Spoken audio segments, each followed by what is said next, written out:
ಅದ್ರ ಬಗ್ಗೆ ನನಗೆ ಮಾಹಿತಿ ಇಲ್ಲ. ಅವರು ಸರ್ಕಾರದ ಒಂದು ಭಾಗ. ಮಾನ್ಯ ರಾಜಣ್ಣ ಯಾವ ಅರ್ಥದಲ್ಲಿ ಹೇಳಿದ್ದಾರೆ, ಏನು ಹೇಳಿದ್ದಾರೆ ಅನ್ನೋದನ್ನ ನೀವು ಅವರನ್ನ ಕೇಳಬೇಕು. ಬೇರೆಯವ್ರು ಕೇಳಿದ್ರೆ ಅದಕ್ಕೆ ಅರ್ಥ ಬರುತ್ತೆ.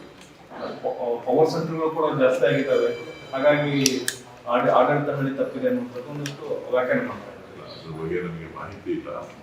ಅವರು ಹಿರಿಯ ಸಚಿವರಿದ್ದಾರೆ, ಅವರಿಗೆ ಮಾಹಿತಿ ಇದೆ.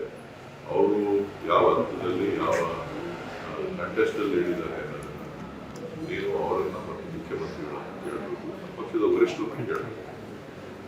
ರಾಜ್ಯಪಾಲರು ನೇರವಾಗಿ ಜಲಸಂಪನ್ಮೂಲ ಇಲಾಖೆಗೆ ನನಗೆ ಅನುದಾನ ಸಿಗ್ತಿಲ್ಲ ಅಂತ ಒಂದು ಆರೋಪಗಳನ್ನ ಮಾಡ್ತಾ ಇದ್ದಾರೆ. ನನ್ನ ಬಸವೇಶ್ವರ ನೀರಾವರಿ ಯೋಜನೆಗೆ ಅನುದಾನ ಕೊಡ್ತಿಲ್ಲ DCM ಅವರು, ನನ್ನನ್ನು ಮಾತಾಡಿಸ್ತಿಲ್ಲ, ಮನೆಗೆ ಹೋದ್ರು ನಾವು ಯಾರನ್ನೂ ಗೊತ್ತಿಲ್ಲ ಅನ್ನೋದು ರೀತಿಯಲ್ಲಿ ವರ್ತಿಸ್ತಾರೆ ಅನ್ನೋ ಆರೋಪಗಳೆಲ್ಲ ಮಾಡಿ ಆರೋಪ ಮಾಡಿದ್ದಾರೆ. ಮುಖ್ಯಮಂತ್ರಿಗಳು ಅವರ ಸರ್ಕಾರರು ಮಾತನಾಡ್ತಾ ಇದ್ದಾರೆ. ಸೊ ಏನು ಅನುದಾನಗಳ ವಿಚಾರ ಇದೆ ಅದು ಮುಖ್ಯಮಂತ್ರಿಗಳು ಮತ್ತು ಉಪಮುಖ್ಯಮಂತ್ರಿಗಳಿಗೂ ಸೇರಿ ಚರ್ಚೆ ಮಾಡಿ ಎಲ್ರಿಗೂ ಸಮಾಧಾನ ಪಡಿಸುವಂತ ಕೆಲಸ ಮಾಡಿ. ಕಳೆದ 2 ವರ್ಷದಿಂದ ಕೂಡ ಶಾಸಕರು ಹೇಳ್ತಾನೆ ಇದ್ದಾರೆ ಅನುದಾನ ಕೊರತೆ ಇದೆ ಅನ್ನುವಂಥದ್ದು. ಇಲ್ಲ, ಅನುದಾನ ಎಲ್ರಿಗೂ ಕೊಟ್ಟಿದ್ದಾರೆ, ಎಲ್ಲರಿಗೂ ರೀತಿಯ ಅನುದಾನ ಸಿಕ್ಕಿದೆ.